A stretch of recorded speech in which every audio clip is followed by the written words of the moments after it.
Wealth Tactic Rebels, ingenious tactics to accumulate wealth for people who see things differently.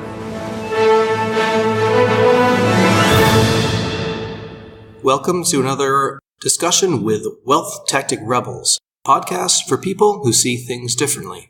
I'm your host, Kevin Dumont, and I've been thinking differently in the wealth field for well over 10 years now. Today I'm joined by a guest, Tony. Hi Tony, how are you? Good. How are you, Kev? Doing wonderful having you. Wonderful having you too. Wonderful being with you on this podcast. Fantastic, Tony. We love having you here. It's good times. This is not commonplace, I would believe, for my industry. At least not in the wealth building industry. Perhaps not, but Tony is an entrepreneur, and the wealth building industry, well, entrepreneurs like to build wealth, so I think that's a rather fitting tale. A lot of people start their lives with a job and a career, and they think that's the path they're going to go down. They might find out later that they want something more out of life. They want to make their own job, career, path, become an entrepreneur, have their own business. Tony is with VAC Motorsports, the founder of that. VAC's been around for about 35 years this year. He's done quite well with that. And like many people, he started, well, as a regular job and eventually found out that he wanted something more. There was some other bug that was biting him that he had to scratch that itch. Yeah, it's true. From when I was a little kid, my dad had a repair shop, and he would take me to the repair shop. But at the age of 8, really, I started going. Yeah. Started tinkering with cars, and we're talking in the early 70s. And back then, everything used to be repaired. Not right. Today's industry where, it's just a lot of part swapping. So engines used to be rebuilt, alternators used to be rebuilt, so forth and so on. So I started learning at a young age, and shortly after, my dad hurt his back and then decided that he didn't want to be in the automotive industry. And then he had a thing for, the kitchen as well. So he opened up a Middle Eastern cuisine called Salloum's Middle Eastern Cuisine in South Philadelphia. Well, that took me out of my element. I did continue to work on cars because cars were my passion. Even at the age of 13, 14, I would crawl under the cars in the streets of South Philadelphia. Old Oldsmobiles and Fords and Chevys and so forth. And, they used to have a lot of oil pump failures back in the day. And it was commonplace for me to drop an oil pan on one of those big American V8s in the streets to do oil pump replacement and distributor repairs and so forth. So that's kind of, how far back it goes. Interesting story that really will lead the way into the BMW marketplace for me. When I was in 6th grade, I went to a school called Masterman, Julia R. Masterman, which is actually probably the number 1 rated school currently in the city of Philadelphia. And we used to learn everything in that school, from home economics to printing class and so forth. So back then, we used to do typesetting. And typesetting, for those that don't know, it's actually when, magazines and newspapers were printed, you used to have to do typesetting. You used to take the different fonts and have to set them, as mechanical characters. And, basically the whole magazine or ad or whatever was done that way. And then that's the way the printing presses worked. Right. So it was something that we learned. So in that class, the teacher at the time says, I want you guys to look through these magazines and find out and let me know what magazine captures your attention. And when I started flipping through the pages, I found the most attractive ad to me, which turned out to be a BMW 2002 advertisement. Very nice. Which was back in the day. Again, it was probably in the early to mid 70s, that car, and their ad was the ultimate driving machine. And to the best of my knowledge, I don't know of any other automotive manufacturer that still uses the same slogan as BMW, because, you're watching BMW commercials these days and it's still the ultimate driving machine. So that's, when people ask me what really got you into it, that was what kind of got me into the mark. And then my uncles overseas, had BMW service shops, and I learned how to drive on a BMW 2002 when I was 13. On the other side, visiting my uncles, they would let me drive in the foothills of Beirut, taught me how to drive a manual on the mountains. So it was all BMW. And then, that's really when the bug was planted. A couple other uncles had the old BMW 3.0, or back then over there, they were called 2800 and 2500, slightly smaller, basically 2.5 liter and 2.8 liter. Here in the States, some of those were brought in as 3.0s, or, Bavaria was another name that it was given to those chassis. But yeah, that's how far back that BMW bug goes. And that's the evolution. That's basically what started it all. So in high school, I went to Central High School, which also put out a lot of successful people here in the city of Philadelphia. You have mayors and politicians and lawyers and so forth, all types, doctors that have come out of this school. It's got a long history. Well, for me, I was still a car guy at heart. So, when I would drive up back then, it was the muscle car era, and I had a 69 Olds 442 convertible that I would drive up to Central High. Very nice. Now, some stories to share.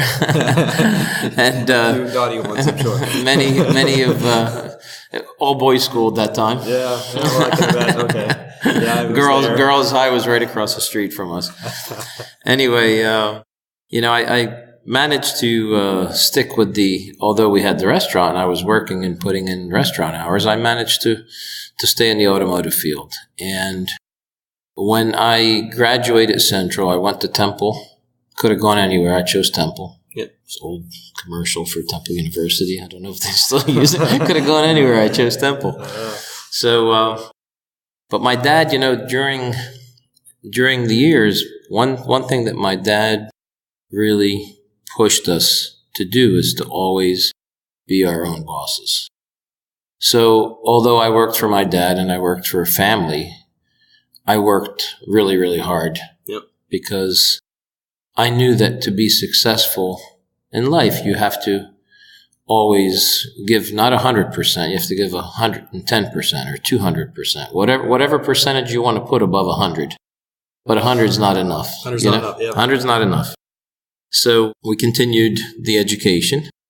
When I was in Temple, I started to work. That was probably the only time I was employed for someone else. And I worked for a little repair shop called Dom's Auto Repair. And Dom was a super nice guy. His shop's still there in South Philadelphia. And did general service for him along with a friend of mine at the time. And we used to hustle. We used to really knock out a lot of work. And I did that for about 3 months. And then those words of wisdom that my dad used to shed upon us, that I always want you to be your own boss. So that never left me. Shortly after, when I was in Temple, when I started, I took business classes, but I also wanted to do engineering background. Right. So did engineering and business administration, and I did that for a couple of years. But during that same period, I had the bug to have my own business. So bought a place at that time from an old man named Lou Verna.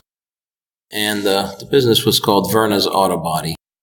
A friend of mine worked for Lou Verna, and Lou Verna was about to retire and wanted to sell the business. So we thought this could be an opportunity. I asked Dad to borrow some money for me. He bought the business, and eventually, I had to pay him back. But back then, it was not a property, just the business. It was a $55,000 purchase, which was not a lot of money if, by today's standards, but it was actually a pretty handsome sum for 1984. Yeah, that's fair to that, yeah. And the interesting part is that the old man, Lou Verna, promised to stay with us and coach and train me because a body man I was not. Right. I was actually a mechanic. Right. Now, my friend worked for him, so that was good. But, Lou signed the paperwork, got his money, and then the next day never showed up. So you want to talk about a sink or swim? Yeah, there you go. Now, I'd had good training and good work ethic, so I knew I'd had to learn really, really fast. And my dad lent a hand. And Tom, the employee at that time, was also pretty good, but I had to learn really quick. So you're learning business, but you also have to learn how to repair people's cars properly. From a mechanical standpoint, it was not a problem. From the body and paint side, we had to get it done. So started learning that stuff, and within 6 months, Tommy said to me, "Hey, I got to tell you, I'm really impressed. I never imagined that in 6 months you would learn so much that you would surpass me and be better in this industry than I was." And I kind of had to laugh it off, but that's, again, you have to be driven. If you want to be successful, you have to be driven, right? Sure. I guess that's the thought process of any entrepreneur. Now, for me, I never really looked at it from the money side. I always looked at it from the personal satisfaction side. Now, obviously, the more you grow as a person and the better you make your business, then the financial rewards will eventually come with it. And that was kind of always my approach. So that's the early days. Now, it started to, I had to push it forward. So I was using my engineering knowledge from Temple and my business administration skills for bookkeeping, for making sure that I stayed on track with the business, making sure that when money rolled in, you don't just start spending it frivolously, because it's easy to reach into your pockets when they're full and spend, and then when you really need it, you have nothing. Right. And so that's where the discipline had to come in. Right. So I always believed in putting back in the business. There are many business owners, regardless of the business type, they're not really business-minded people, but they know they're either good craftsmen or whatever it is that they do. They start to make money and they just mismanage their money. So ultimately, that became the challenge. But every time there was some money, I always invested it back in better equipment, more modern equipment. We were probably the first shop in that neighborhood to have a proper frame machine. I went out to Kansas to learn the frame straightening class, get certified with that, because we bought a frame bench called Kansas Jack, made in Kansas. That was the first foray. Then I took my painting classes and got certifications in the painting and so forth. So, I always reinvested, instead of being like the other shops where when I needed a pint of paint, I would have to call a local business, the local paint supplier, to buy. I had the mixing system in my shop, so I would mix it as I needed it. And again, it's always thinking ahead, always investing. So whatever business you're going to have, if you're an entrepreneur, you always have to try to think ahead. In the automotive industry, in the racing industry, we teach people that you look ahead, and when you're driving, you don't look at the corner, you look ahead of the corner. Right. And I believe that business is the same way. I think that's the general principle of life. As you're moving along in life, the faster you're moving in life, the farther ahead you have to look. And when you're in business, if your business is really starting to take off, you really have to look even further ahead. So I think I've done a reasonably good job growing the business. When we started, it was basically a one-man show, 2 people, 2,000 square foot body shop. We're now occupying over 18,000 square feet. 5,000 square feet of that is machine shop that includes engine building equipment, but, as some people know, CNC equipment for manufacturing. Right. We have internet-based sales, and that's a good portion of our business. And in the earlier years, I focused on the international side of it, because I realized that in business, if you're going to sell the same product that everybody else has, your return on investment is going to be minimal. Yeah. So I focused on key products that we created, on solutions for these automobiles. And we constantly look to create solutions and have a product that's not a commodity, because as soon as it becomes a commodity, then the bottom falls out in the profit side. Right. So that's really been, the approach from then to now. Other than a lot more square footage and, we were up to about 30 employees at one point, which is a handful to manage. So I did have to dial it back, unfortunately, not because we were necessarily doing bad, but because I kind of started to view it, the analogy as a freight train that was out of control. Yeah. You're moving so fast that you're now becoming inefficient. Right. Again, if you're looking at the return on investment, the investment was huge, but the return was not any better. Right. And that wasn't enjoyable for me. Right. I like to still be hands-on. I like to be creating. I like to make sure that it's a nice work environment. And so a few years back, I decided we dialed it back down to about 18 people. And basically, it's a reset button.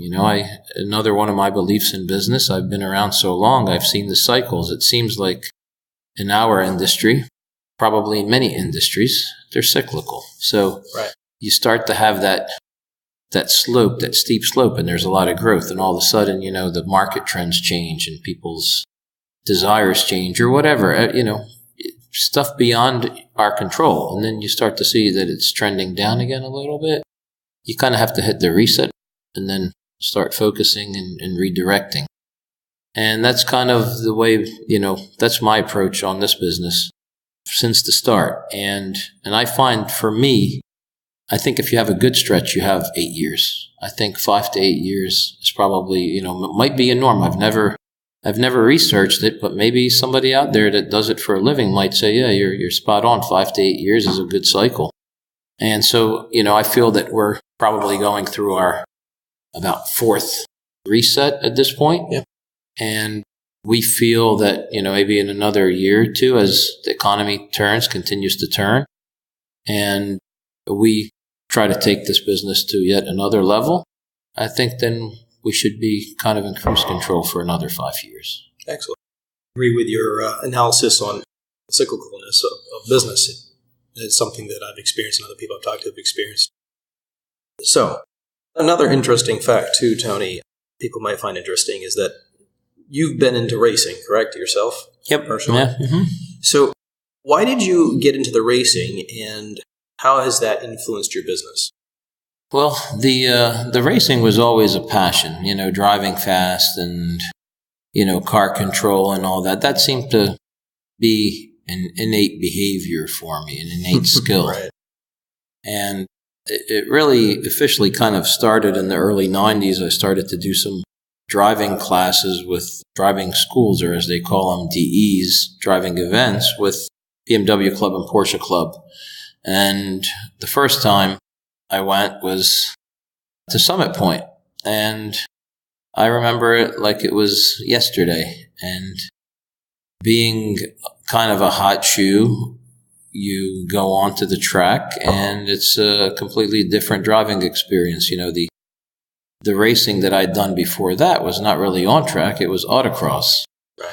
And it was with the SCCA. So, a few of us would go on certain weekends and do autocrosses. And, we did well. We used to have fun and I did well. Felt like my car at that time, I would drive it, kind of felt like I was on my door handles. The car was leaning so much to the corner. So when I went to this DE, my instructor was not very impressed. And I kind of remember the conversation with him at the end. He said, you may have some skills, but if you don't learn to listen, you're not going to learn. So it wasn't a very good review from that particular instructor.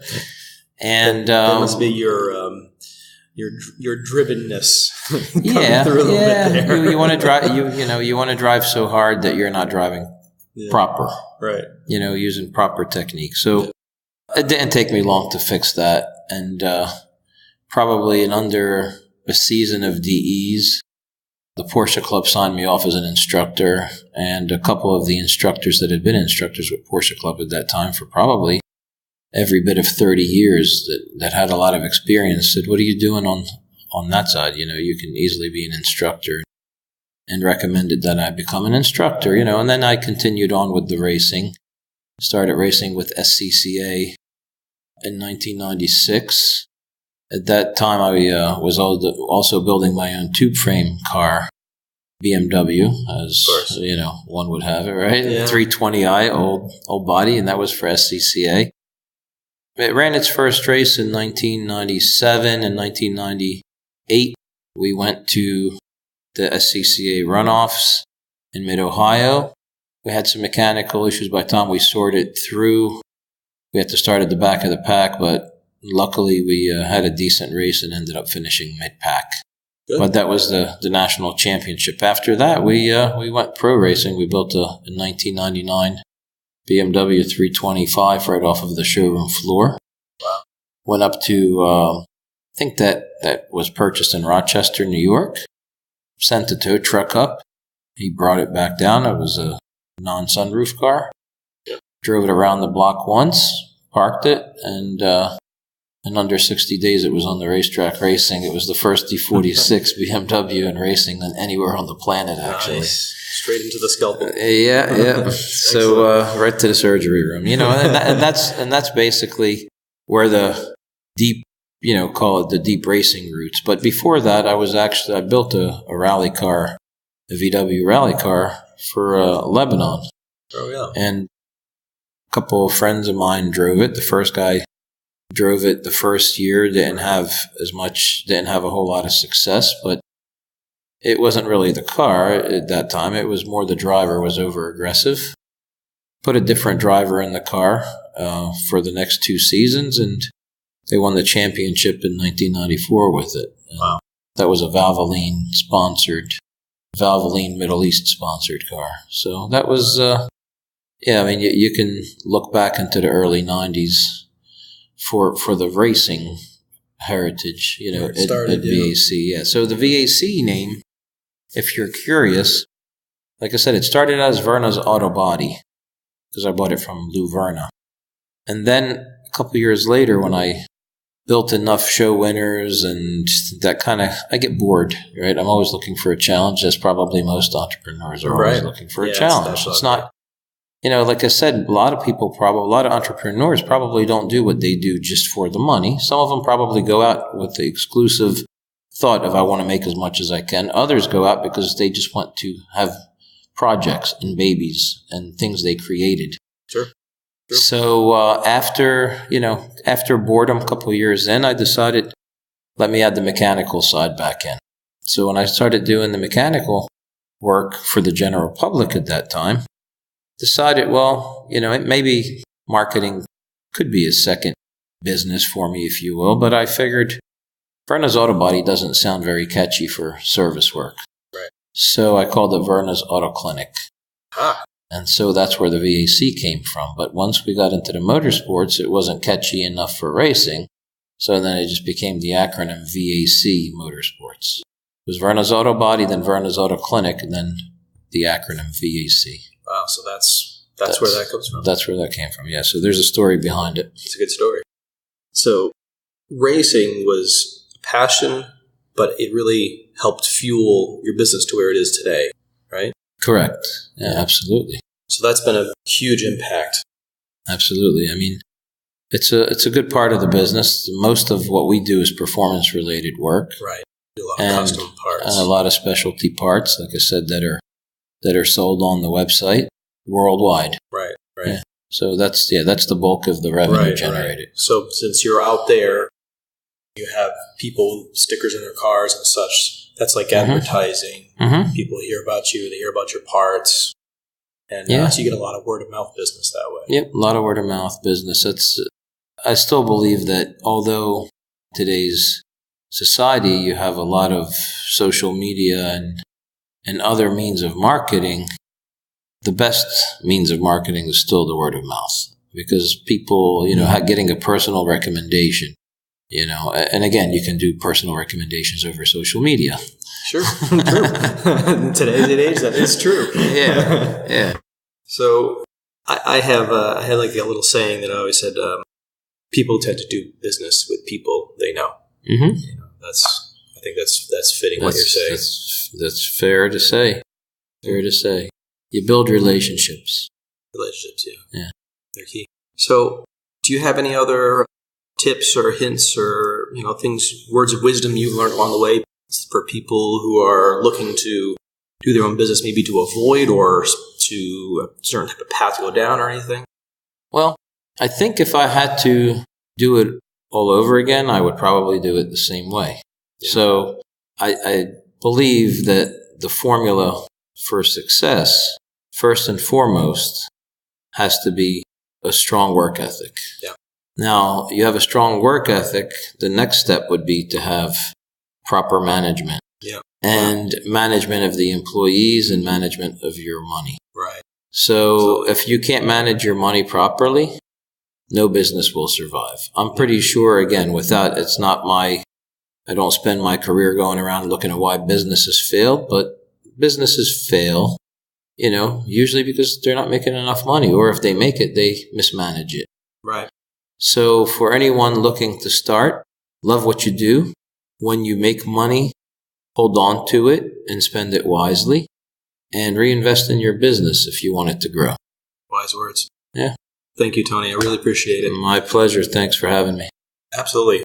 I think our listeners today are gotten a great story and some great words of wisdom there on business and life. Thank you, Kevin. Thank you. Appreciate it. And Wealth Tactic Rebels, as always, you can go to our show notes page at wealthtacticrebels.com, where you can download our free guide to the 3 key areas that you could be losing money unknowingly and unnecessarily.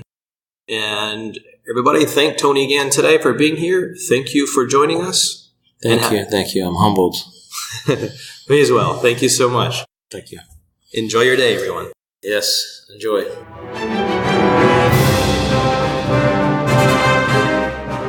Want to really see things differently?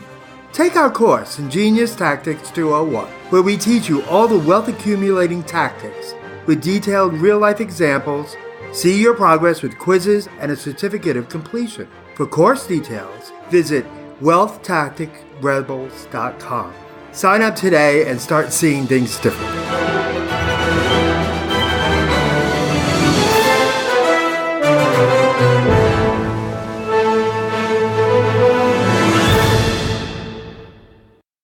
This presentation is intended as informational only.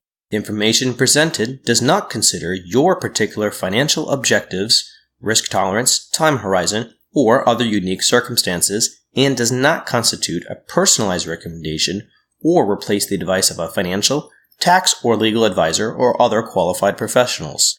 Do your own research and do not use the information of this presentation in place of a customized consultation with a licensed professional.